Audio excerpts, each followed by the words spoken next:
Bonjour à tous, donc on est réunis aujourd'hui devant la sous-préfecture de Draguignan. On est un collectif de bénévoles.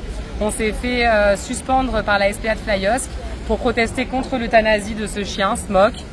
On a créé une page Facebook qui s'appelle Collectif pour sauver Smoke, donc n'hésitez pas à venir nous rejoindre. On a fait une pétition aussi qui compte aujourd'hui plus de 75 000 signatures. Voilà, à l'heure d'aujourd'hui, on demande des réponses à l'ASPA officielle. On veut savoir où est Smoke, dans quelles conditions. On a des solutions concrètes, des personnes qui peuvent le prendre en charge. Donc voilà, sauver Smoke et justice pour Smoke. Merci. 16 bénévoles ont été officiellement suspendus. On n'a rien fait. Hein. On a crié, on a dit qu'on n'était pas contents. On a fait des posts sur les réseaux. Voilà, apparemment, on porte atteinte à l'image de la SPA, donc ça ne plaît pas. Sauf que nous, quand on s'est engagé dans la protection animale pour protéger les animaux. Là, c'est pas ça qui se passe. Donc on n'est pas d'accord. Donc on est 16 bénévoles très engagés depuis plusieurs années. On n'a jamais fait de vagues. On a toujours été disponibles pour aider le refuge et les animaux. Après un grognement, le chien a mordu la bénévole au niveau du bras. Il s'agissait d'une morceau unique, tenue mais peu vulnérante. Smoke a immédiatement relâché la prise à la suite d'un cri et n'a montré aucun signe d'agressivité par la suite. Cette morceau n'a pas eu besoin de soins. Je préfère le préciser. Elle a été désinfectée, soignée, il n'y a pas eu de point. Et il a grogné avant. Donc en fait, il faut entendre. Moi, si on vient me voir que je dis stop et qu'on continue, voilà, je peux mordre aussi.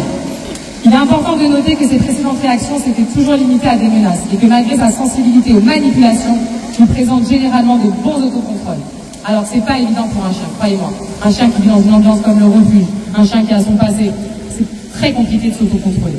Les deuxième et troisième morsures qui étaient dans la famille adoptante, entre janvier et avril 2024, en famille, durant un apprentissage de désensibilisation à la protection de ressources, le monsieur adoptant a mis la main dans la gamelle et Smoke a mordu.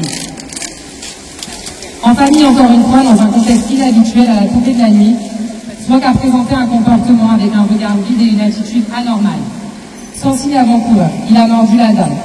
Cet événement a marqué un tournant dans la compréhension de son comportement, renforçant justement les soupçons d'un trouble neurologique possiblement lié à une forme d'épilepsie. Contrairement aux précédentes morsures, celle-ci ne semble pas avoir été déclenchée par une manipulation ou une provocation directe. C'est pour ça qu'on pense aussi à certains troubles. La quatrième morsure, que vous connaissez tous. Il n'y a pas 4 morsures, il y a eu un incident avec les premières bénévoles et 2 incidents plus ou moins dans la même famille. Voilà, 2 petits incidents dans la même famille et le premier, comme ça a été dit, l'adoptant faisait un travail de désensibilisation sur la gamelle qui est du coup la protection de ressources pour Smoke. Et il a sauté à ce moment-là. Donc c'était vraiment un travail de désensibilisation. Il savait ce qu'il faisait. Non, non. Ce manque total de transparence d'ailleurs de la part des responsables de la SPA de Flyosque et de la SPA de Paris, logo orange, est d'autant plus préoccupant que Smoke est un chien sensible, comme on vous l'a déjà dit, avec des besoins spécifiques. Il vient de perdre tous ses repères, que ce soit les lieux, les personnes, l'odorat, tout. Il a tout perdu. Ce type de changement brutal peut évidemment augmenter considérablement son stress et aggraver ses troubles. Et pire encore, on ne sait pas vous dire, on ne veut pas nous dire. Voilà. Et ça, on trouve ça dramatique.